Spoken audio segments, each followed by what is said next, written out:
London, 1974. Olympic Studios, Barnes.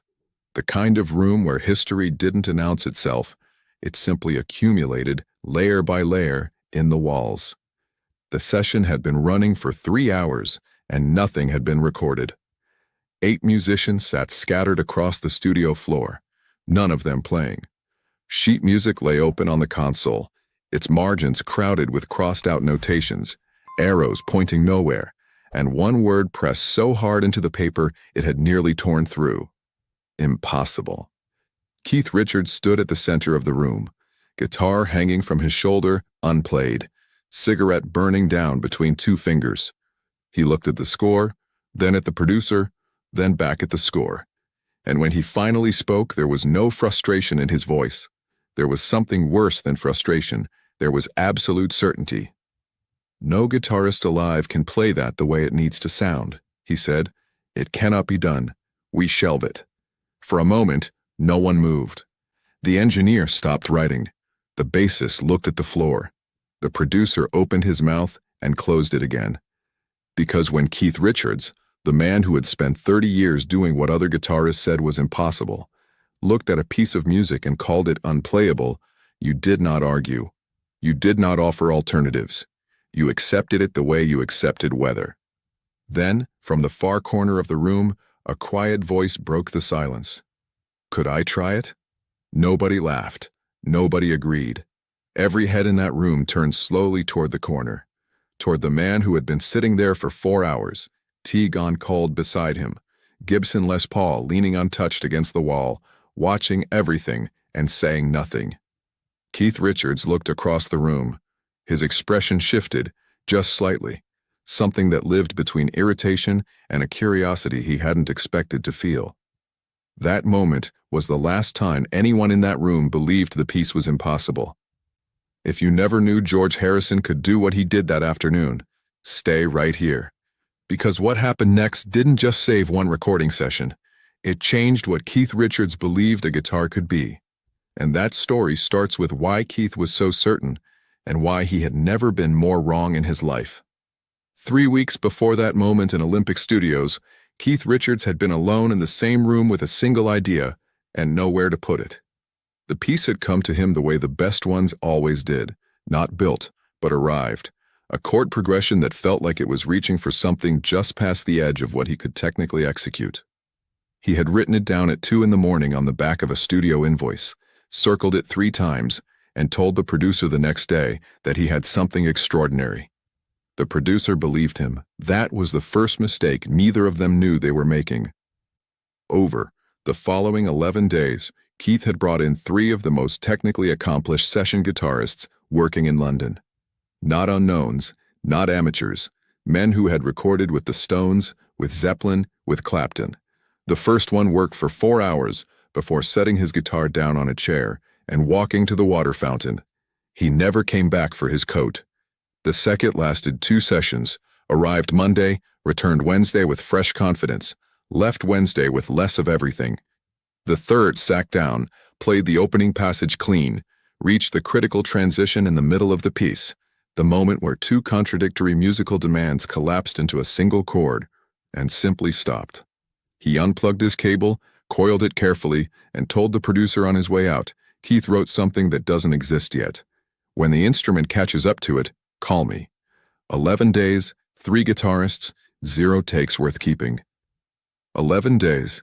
Keith had not lost faith in the piece. That was perhaps the most telling detail of all. Another man might have concluded that the writing was flawed, that he had imagined something that simply could not survive contact with an actual guitar string. Keith concluded the opposite. The piece was exactly right. The guitarist had not yet been born. What he could not see, what none of them could see, was that the guitarist had already arrived.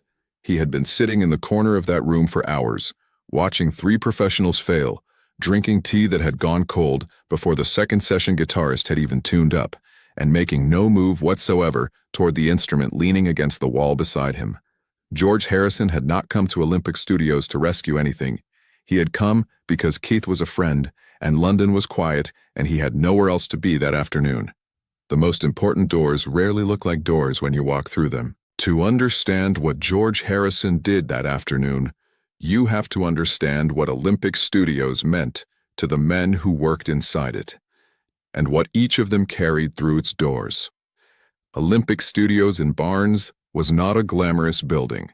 From the outside, it looked like a converted cinema, which is exactly what it was.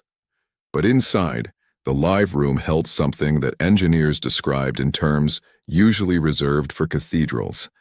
A quality of sound that seemed to exist in the air itself, independent of whatever instrument was being played. The Stones had tracked sympathy for the devil in that room. Hendrix had worked there. Zeppelin. The wooden walls had absorbed so many sessions, so many arguments, so many accidental moments of genius, that walking in felt less like entering a building and more like entering a conversation that had been running for decades without you.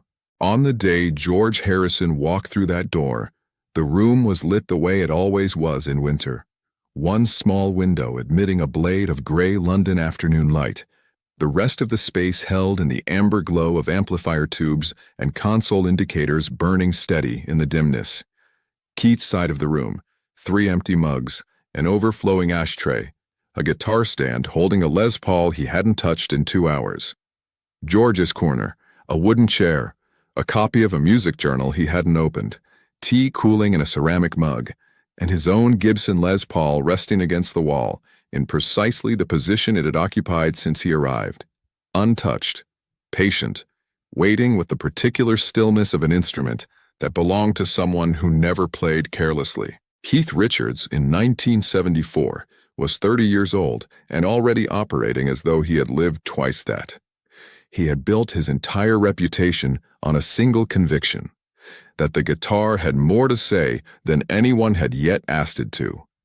Every Stones record was, in some essential way, an argument Keith was making with the instrument, pushing it towards sounds that other musicians heard and immediately thought were impossible, which meant that when Keith Richards himself declared something beyond reach, the declaration carried a specific and terrible weight.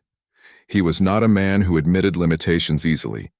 He was not, in the language of that world, someone who shelved things.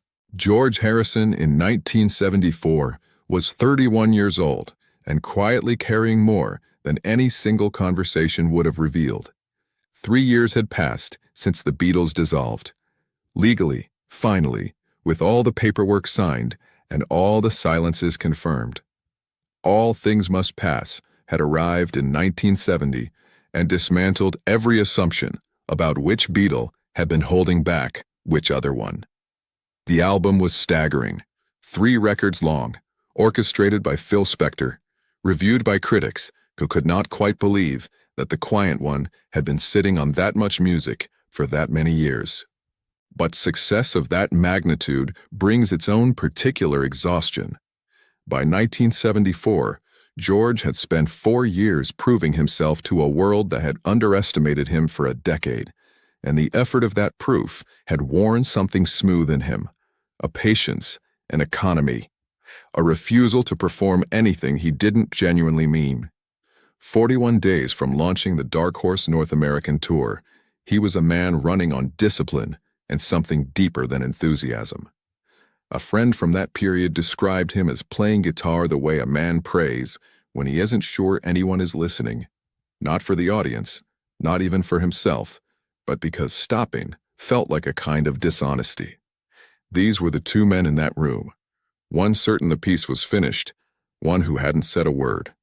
Then George set down his tea, stood up, and walked to the center of the room. Drop a comment right now. Did you ever know this moment existed between Keith Richards and George Harrison? Because what George did next, step by step, note by note, is something that even the musicians in that room struggled to describe afterward. Stay with me. George Harrison walked to the center of that room the way he did most things. Without announcement, without theater, without any gesture that suggested he believed what he was about to attempt was significant. He picked up his Gibson Les Paul from against the wall, slung the strap over his shoulder, and stood for a moment with both hands at his sides, not touching the strings. Just standing with the instrument, the way a carpenter stands with a tool before a job, Present, unhurried, already somewhere inside the problem. He looked at the producer. Not at Keith, at the producer. What key did you write it in originally? The producer hesitated. The particular hesitation of a man caught between two forces he couldn't fully read. He glanced at Keith. Keith said nothing, arms crossed, face unreadable. The producer answered. George nodded once. He adjusted his tuning. 3 notes, barely audible, more felt than heard, and then he went still. The room was already quiet, but it became a different kind of quiet. The kind that happens when people stop pretending to be busy. The first 8 bars were close. Everybody in that room knew it immediately. Close the way a key is close to a lock, it almost fits, turning part way and stopping. The opening passage came through clean, George's fingers finding the positions with the relaxed certainty of someone reading a sentence in their native language. But there was something in the phrasing that hadn't settled yet, something reaching and not quite landing, and George heard it before anyone else could say it. He stopped himself. No frustration crossed his face, no apology. He simply lifted his fingers from the strings and held them a half-inch above the frets, moving silently through the passage again without making a sound, mapping something invisible, working out a problem in a language the rest of the room couldn't hear. Keith Richards watched this and uncrossed his arms. He didn't speak. He didn't move closer, but his arms came uncrossed and dropped to his sides, and the producer, who had been watching Keith the way a sailor watches the horizon, noticed it immediately and said nothing. George played again. This time he went further than any of the 3 session guitarists had reached, past the point where the second one had lost the thread, past the place where the third had unplugged his cable and coiled it carefully on his way out the door. The room responded the way rooms respond to something genuinely unexpected. The ambient noise of bodies shifting and pages turning and phones sitting face down simply ceased. A bassist in the far corner set down the instrument he'd been absently fingering. The engineer at the console leaned forward until his forearms rested on the edge of the desk. Then George reached it, the passage, the specific 8-bar transition that Keith had described to the producer as asking the guitar to do 2 contradictory things simultaneously. The moment that had ended every previous attempt, not violently, but inevitably, like a road that simply stopped at the edge of something unmapped. George hesitated. 1 full second of silence, so complete that the hum of the amplifier tubes became audible. Then he played through it, not around it, not a simplified version that preserved the feel while sidestepping the demand. Through it, exactly as written, exactly as Keith had heard it in his head at 2 a.m. on the back of a studio invoice. Exactly the sound that 3 experienced guitarists had concluded did not yet exist. Keith Richards took 1 step forward. Just 1. Unhurried, almost involuntary. The step of a man whose body responded before his mind had finished forming the thought. He said nothing, but every person in that room saw it, and every person understood what it meant coming from him. The man who had declared this piece unplayable had just moved toward it. George opened his eyes, let the final note breathe into the room, and lowered his hands. 4 seconds of absolute silence followed. The producer had both palms flat on the console. Nobody spoke. Nobody reached for anything. Then Keith Richards looked at George Harrison and said 4 words. Play it again, slower. Not a compliment, not an apology, not even on the surface an acknowledgement of what had just happened. But from Keith Richards, in that room, on that afternoon, it was all 3. It was the only 4 words in the English language that could have said everything he wasn't going to say out loud. George played it again, slower, and this time Keith picked up his own guitar, not to compete, not to correct, not to reclaim anything, but to follow, to place his own playing behind George's, the way you place a hand on someone's shoulder when words have stopped being adequate. For the first time in 11 days, the piece had two voices. And for the first time in 11 days, it sounded like what Keith had heard at 2 in the morning when he wrote it down. The impossible piece was no longer impossible. But what George Harrison said to Keith Richards at the door, quietly, before anyone else could position themselves close enough to hear, that was the moment the room broke open completely. The session wound down the way successful sessions do, not with celebration, but with a particular exhausted relief, the kind that follows the release of something that had been held too tightly for too long. Musicians began packing slowly, moving with the careful quiet of people who didn't want to disturb whatever was still settling in the air. The producers sat at the console, replaying the take through the monitors at low volume, leaning close, listening to it the way you listen to something you're still not entirely sure happened. George Harrison was packing his guitar case when Keith Richards appeared beside him. Not dramatically, not with the weight of a man approaching a significant moment. Just arriving, the way old peers do, landing in the space next to someone without ceremony, without announcement, the way people stand together when the formal part of the day is finished, and what remains is simply two people in a room. George didn't look up immediately. He was latching the case. Then he straightened, and the two of them stood close enough that what came next was heard only by the person it was meant for. George spoke quietly. The producer, standing 12 feet away near the console, caught fragments, but not the full sentence. What he remembered later, when he was asked about it, the phrase, the reason it felt impossible, and something about a sound that hadn't found you yet. The rest was lost in the ambient hum of the room, powering down around them. What George said in full, as Keith Richards finally revealed 11 years later in a 1985 interview, was this: "You wrote it for a feeling that hadn't found you yet. It found me first." Heath stood very still when he heard it. Then he laughed, short, genuine, the involuntary laugh of a man caught off guard by something true arriving without warning. It was the laugh of recognition, not amusement, the sound a person makes when something they have been circling for weeks is suddenly named so simply that the weeks themselves seem unnecessary. Then George told him something else. He didn't want his name attached to the recording in any formal way. No feature credit, no press, no interview where someone would ask him to explain what he had done and why it worked and what it meant about his relationship to the instrument. Keith refused immediately. The refusal was instinctive and absolute. What followed was, by all accounts, one of the most quietly civilized disagreements two guitarists had ever conducted in that building. No raised voices, no wounded pride performing itself for an audience. Two men who respected each other too much for theater, working out something that mattered to both of them in the only register that felt honest. Low, direct, and private. George's final condition was simple. Record it once. Don't make me do it 14 times. The first one will be the real one. Keith looked at him for a moment. Then he nodded. They recorded it once. One take. No corrections.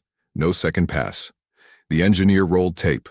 George played it through from the first note to the last, and when it ended, Keith looked at the producer and said two words. That's it. The tape was marked. The session was closed. What nobody in that room fully understood yet was what George had actually given away in that moment, and why, for a man who had spent a decade fighting to be heard inside the most famous band in human history, the choice to release it without claim was not humility. It was something older and harder than humility. It was the decision of a man who had learned, at considerable cost, that the need to be credited and the need to create were two different hungers, and that feeding one too aggressively had a way of starving the other. George Harrison had spent years watching his best songs given 2 slots per album, while lesser material filled the rest. He had watched Something, the song Frank Sinatra called the greatest love song of the last 50 years, credited to the smallest imaginable space on a record that bore 4 other names more prominently. He had learned what it felt like to make something extraordinary and have the world attribute it, instinctively, to someone standing nearby. And he had decided, somewhere in those years, that the music was not diminished by that the note didn't need the credit to have been played. "The best thing I ever played," he said to a journalist years later. "Nobody recorded properly, but the right person heard it. That's enough." Keith Richards had been the right person. And what Keith did with that, what he said publicly 11 years later, in the interview that finally named everything that had happened in that room, was the moment the rest of the world was allowed in.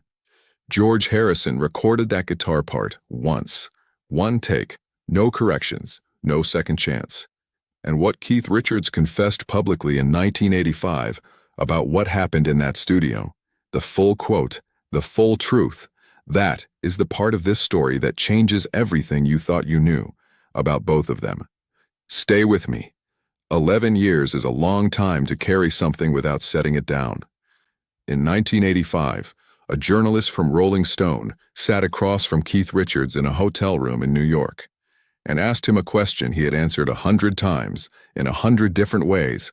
Who was the greatest guitarist he had ever witnessed play live? Keith had given various versions of this answer over the years. Hendrix, Clapton, names that satisfied the question without quite answering it. This time he didn't reach for a familiar name. He described a room, a winter afternoon in London, a man in the corner with cold tea and a Gibson Les Paul he hadn't touched for 4 hours. He described 3 guitarists who had walked away from a piece of music he himself had declared unplayable. And then he delivered the quote that George Harrison had given him at the door of Olympic Studios, fully, publicly, for the first time. "You wrote it for a feeling that hadn't found you yet. It found me first, that's all." Keith stopped talking for a moment after saying it. The journalist waited. Then Keith said, "I have been playing guitar my entire life. That afternoon I understood something about the instrument I had never understood before. George Harrison taught me what the guitar was actually for." The interview ran. Musicians read it and passed it to other musicians. Session players who had worked at Olympic Studios during that period began quietly confirming that something significant had happened there. A session, a single take, a piece of music that had resisted everyone until it hadn't. The producer who had been in the room gave one brief comment to a music publication, confirming only that the session existed and that the take had been recorded once. He declined to describe what it sounded like. He said only, "Some things you don't reduce to a description. You were either in the room or you weren't." The people who were in that room never forgot it. And then, 16 years later, one of the 2 men in that story was gone.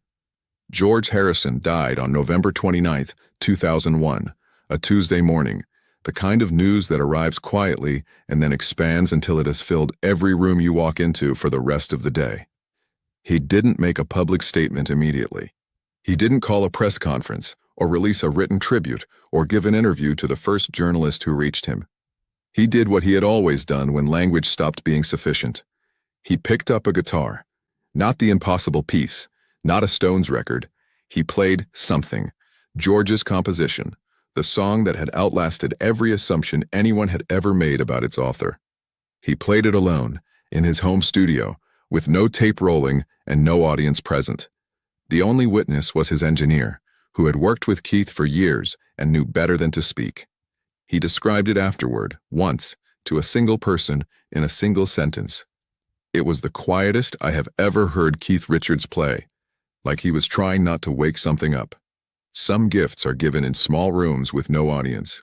A winter afternoon in London, cold tea, one take, 4 words, play it again, slower, from a man who had never before asked anyone to show him how. George Harrison did not arrive at Olympic Studios that day to change anything. He arrived because a friend needed the room and London was quiet. The most important things rarely announce themselves. They simply happen, and the right person is already there. If this story moves something in you, share it with someone who needs to hear it today. And tell me in the comments, what is the one George Harrison song that has never left you? I read every single one.